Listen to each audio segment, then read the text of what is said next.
Now, before I discuss this astonishing election with the panel, and also give Conservative viewers a couple of glimmers of good news, let's just see what the results actually show about this new Australia. Joining me is the country's top TV cephalogist, Tom Connell of Sky News. Tom, thank you so much. You had a great election coverage again, may I just say. But last election, Tom, for instance, the swing against the Liberals in seats with big Chinese minorities was twice the swing in the rest of the country after China had, was then punishing Australia, the Morrison government, with trade bans. Is it too early to know what happened this time?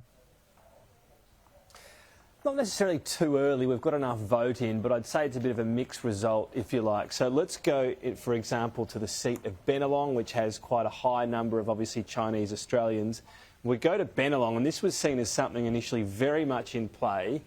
Tiny margin, you could say, basically a 0% margin. A strong swing against the Liberal Party in the end. So when you see this sort of swing towards the Liberal Party, this is clearly outsized compared to the rest of the nation, even though there's been a swing towards Labor. Two-party preferred, that was outsized as well. It gets a bit more complicated, and it goes from sort of the straight numbers to a bit more commentary, I suppose, when you go to one of the other key seats here, the seat of Menzies here. So you can see Labor's in the lead here. Now, this was a seat that had essentially a Liberal margin of 0.4%, so very small. But Keith Wallahan, I think you alluded to him, and he's seen as a very popular local member, someone that was seen as probably someone that was going to, go through the Liberal Party ranks, and yet at this stage has failed to hang on to the seat. So it's a bit hard to say there's a big swing against him. At the same time, I think this is not the performance he would have wanted, and there has been discussions within both parties around the Chinese vote being a factor in the seat of Menzies, for example, and something you alluded to around, various Labor campaigns. So I guess that's sort of half my psephology hat on and half my hat on as politics now, if you like. But it's a little bit complicated on that. I'm sure there'll be plenty of analysis on it. I mean, the other one spoken about last time was Kooyong. It's actually looking pretty good for the Liberal Party this time around, but it's a different opponent, isn't it? It's a Teal seat, and this is another one with a relatively high number of Chinese voters. You can see the swing here slightly towards Amelia Hamer so far. So I think it's going to be spoken about as a factor, certainly in certain seats in the campaign. How you apply it on different seats always gets a little bit more complicated. Well, I was at one of the Kooyong booths, Tom, and I must say that Monique Ryan, the Teal there, had handouts printed in Chinese. So, people can come by. You could get the one in Chinese, you get the one in English. Amelia Hamer did not. She had a little sandwich board with Chinese text on it, but did not have those handouts specifically for Chinese voters. So if Amelia Hamer loses by 10, 20 votes, as may well happen, she might well want to could be that close, that.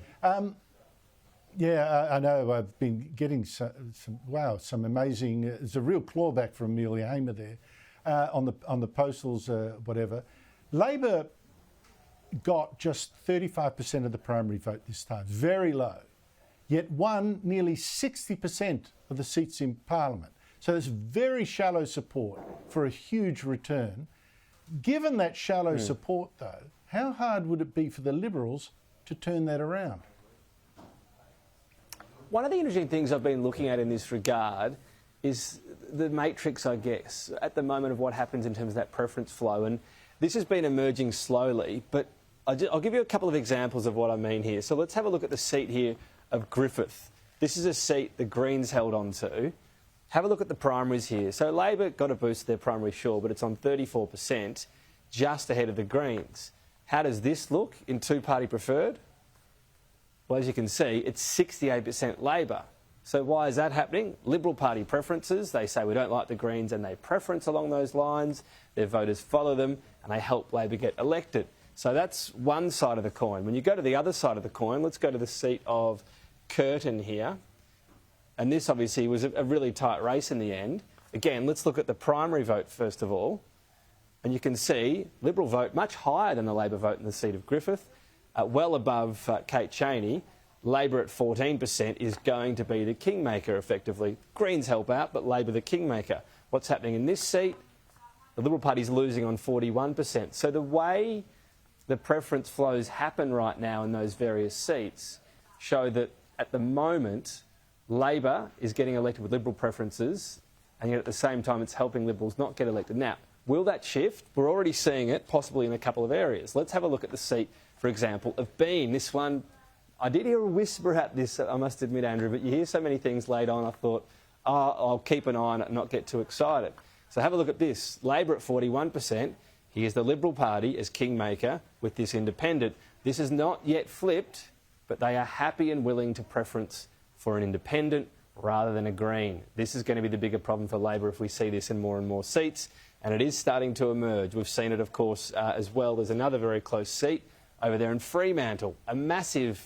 This has got some similarities, I think, with those Teal seats for Liberals. A massive margin, 16.9%, and yet a haircut for Labor, not much of a primary swing. In enters an independent. How's that tracking right now in terms of two-party preferred?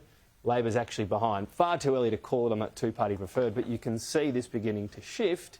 Liberal Party's happy to play spoiler when it's not the Greens. And where else could this happen? I just wonder if we're going to see in Queensland that, yes, Labor's very happy to have won seats here, so they're going to win Brisbane and Griffith, but why not enter if you're Climate 200? You want to win some more seats. It's no longer the Greens holding them, so it's one of the major parties.